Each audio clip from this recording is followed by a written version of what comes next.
Back again with another Q&A. We're excited to talk to you guys about a lot of questions that you guys ask us. Natalie's here with me. You guys know Natalie, she's on the team. So we're super excited to talk to you about what questions you guys have asked and how we can help answer those questions for you. So what do we got? What's our first question? All right, the first question, should I sell my home before I buy? Well, the market's crazy, right? So if you sell your house before you buy it, and a lot of people, they have to do it that way, right? They need their down payment, and it's going to come from the equity of their current home in order so that that way they can buy, right? Right. So it's kind of scary right now because inventory's low. But if you're in a financial situation to go ahead and find the home that you want, and then sell your house, well, that's awesome because you know you got the house you want, and then you can safely sell your house. But we're not all in that situation. So I think it's circumstantial. We'll go with that one. That sounds good. If you can buy something first and then wait to sell right now, I'd go that route. Right, that's ideal. But you can't. Not everybody can do that. No, that's all right. Right. All right, second question. How do open houses work? How do open houses work? Wow, that's a very broad question. It is. Yeah. I mean, do you want to start? Sure. Open houses. This is a good way, especially in this market. A lot of people have been doing this, using the approach to do an open house to get as many people in there, in the house to view all at one time. So it makes it maybe you only have to get out one time. You bring in as many people as you can. Us as agents advertised your property as much as we could to get the people to walk through, and it brings them in, gives them a chance to look at all the good things of the property. And so then they give their feedback. We hand them business cards. They let us know if there's any interest, and we go from there. But open houses, I think, is a good way to sell your house. Yeah. It gets a lot of people in there, in a short amount of time. We really like to, put our listings on right before the weekend and run ads on open houses coming up that weekend. And what that also does for the seller is it funnels a lot of people in a 3-hour block that weekend that they were probably going to book an appointment, right? So they're going to get rid of a lot of showings all in that 3-hour window. Right. And they can go relax. Sure. So it kind of helps the seller also weed out some of those scheduling issues that they're going to have right out of the gate. Well, and it also brings in people that maybe aren't 100% sure in buying, but then they come in and see the house and they like it, and it maybe changes their mind to buy. So there is some good things with open houses. Yeah. So yeah, the open house is a great thing to market your home. We do that here, and we want to make sure that we sell your product to the best that we can and market in every way possible. And open houses, that's one of them. Mm-hmm. All right. So what else we got? All right. Next question. How can a real estate agent help us versus doing it by yourself? Oh my goodness. Don't do it by yourself. I know right now you're thinking, oh, I can make so much more money. Like if I just do it myself, there's more money involved. But, you have to think about the negotiation part, right? Right. And there's a lot to it. There's a lot of things that can go wrong. For sure. Let's talk about some of the things that can go wrong doing it by yourself. Just not knowing a lot of the details of all the paperwork and all the negotiation sides, having someone to be able to negotiations, all the inspections. negotiations. Yes, there's a lot to inspections. You don't want to miss any legal docs that really should be on file. Nope, and if you do it yourself, then all the responsibility is on you to do everything correctly, which is it's a detailed process, so kind of hard.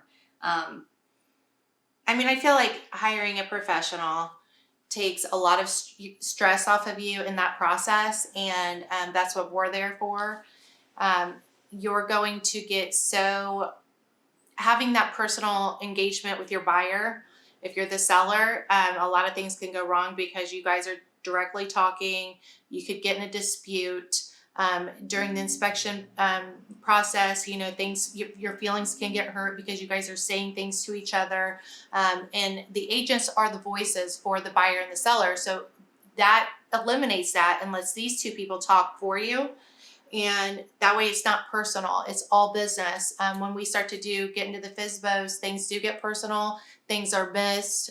There's a lot of lawsuits that happen. So I always recommend, it is worth the money to pay for representation. Oh, completely. All right, any more good ones? Let's see. How many homes should I see before making an offer?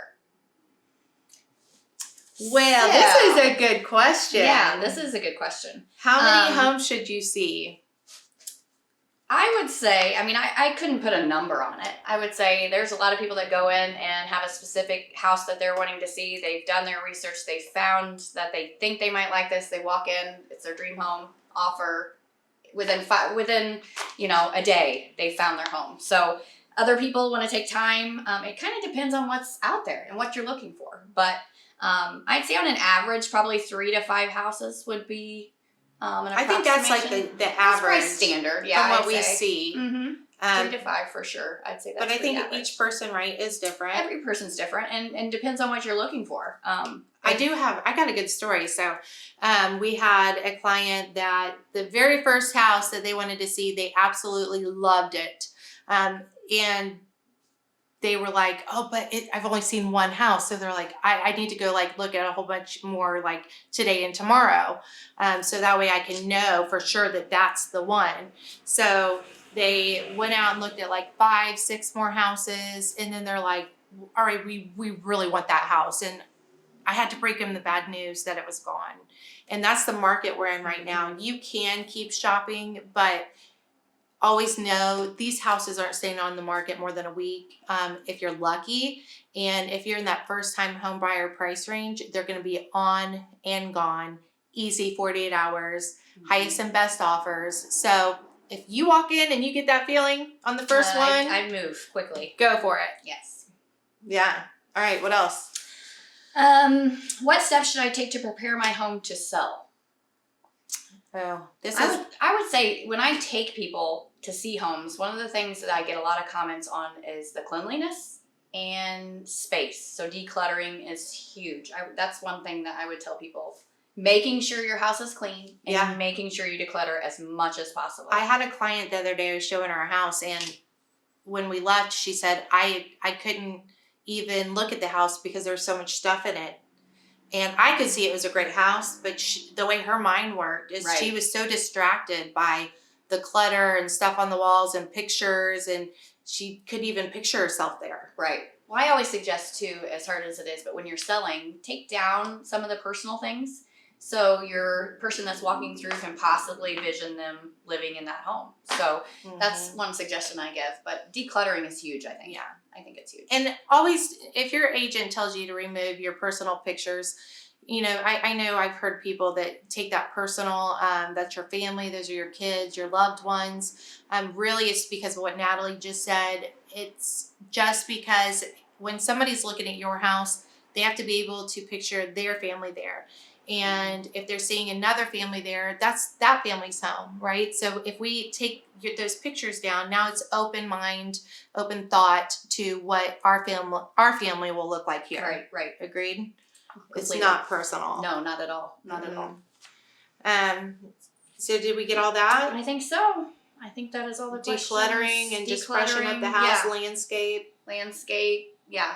Make sure it's freshly cut for any showings, your grass. Try and make it outside as clean as possible. But I know a lot of people walking through houses, they really like when they see clean houses. Well, and another thing is they know if they go through the house and they can tell it's taken care of, that's very important to them. They want to move into something that they feel like has been taken care of. So if they go in and it's a mess, and it's in shambles, then they're going to also think that the mechanicals were treated that way, that the house was neglected. So that presentation is huge as far as representing the product and what you're buying. For sure. So, all right. So we got any more? I think that's it. Oh, that's awesome. That was a good one. We're so excited that you joined us today for another Q&A with Casey and Natalie. If you guys need anything at all, this is what we do. We list homes. We help buyers buy homes. Anything that you can think of in the real estate market, we do it. So if you need any help or if you have any other questions, just get a hold of us, drop us a message, and we'll get with you on the next Q&A.